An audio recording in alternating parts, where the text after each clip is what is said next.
Switching on types. Switching on types is a specific instance of switching on patterns. Several additional patterns have been introduced in recent iterations of C#.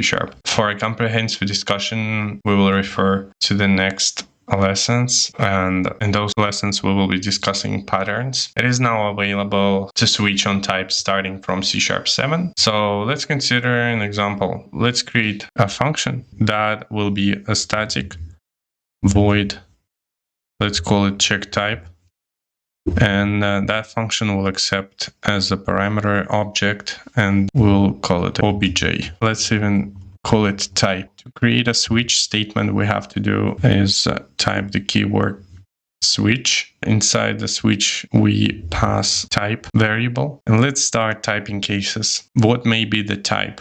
The type may be case int I. And what do we want to do if the case is integer? And we want to console.writeLine. The variable is of type int. And let's do console.writeLine.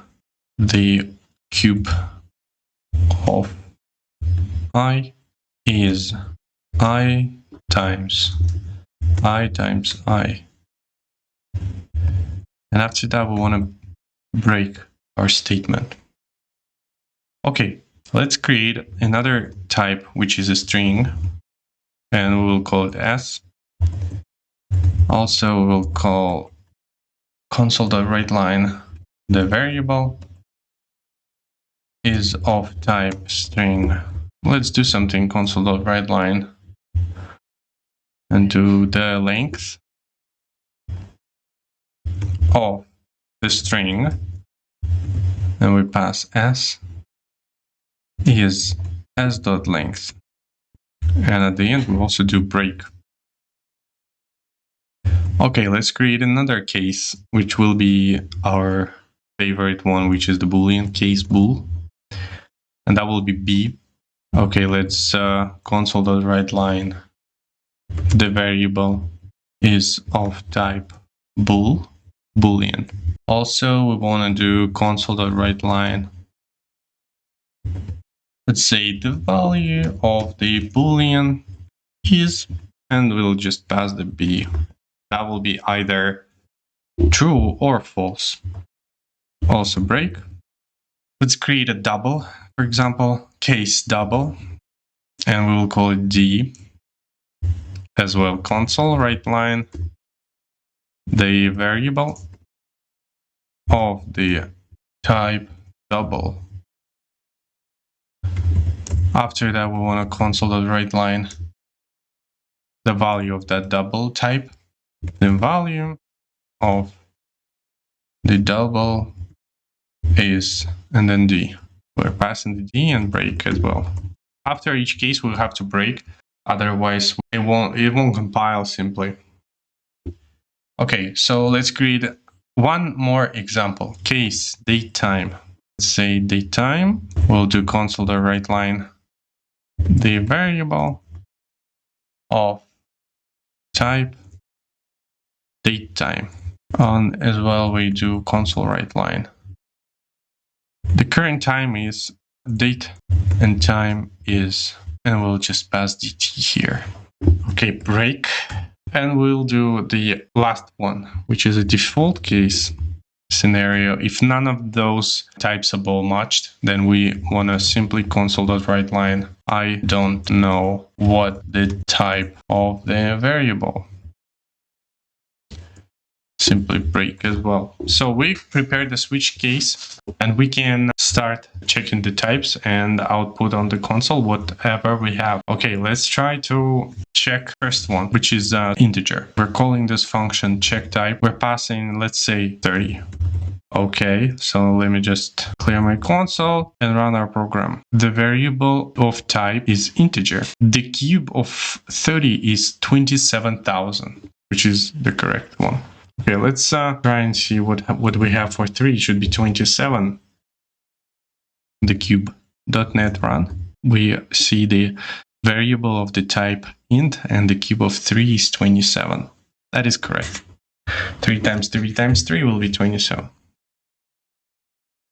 Okay, let's check another types. Let's do our favorite string, hello, and see what we will get. .NET Run. Oh, okay, we have to comment this out because we can't see it very well. The variable of a type string, the length of the string hello is 6. That is 6. I mean, we start with 1, 2, 3, 4, 5, 6. Okay, that seems also correct. We pass the string and we get to the right switch case scenario. So we get to the case of string because that string, we passed the string. All right, so let's check another type, which is the Boolean check type. Let's say false. Simple as that. Clear the console, run our program. Yeah, the variable is of type Boolean. The value of the Boolean is false. Okay, that's also working. We go to the double. Let's comment this out. Okay, so the double will be, I don't know, check type 3.14. Let's take that number. .NET Run again. The variable of the type double, and the value of the double is 3.14. Also correct. Let's check the date time. That will be, let's output the right now what we have on the clock. So that will be check type date time now. Okay, we'll clear console .NET Run. The variable of type date time. The current time, date and time is, so today is 28th of June, and that is 11:46 p.m. Okay, if none of those matched, let's see what we can pass. Let's see check type null. Null.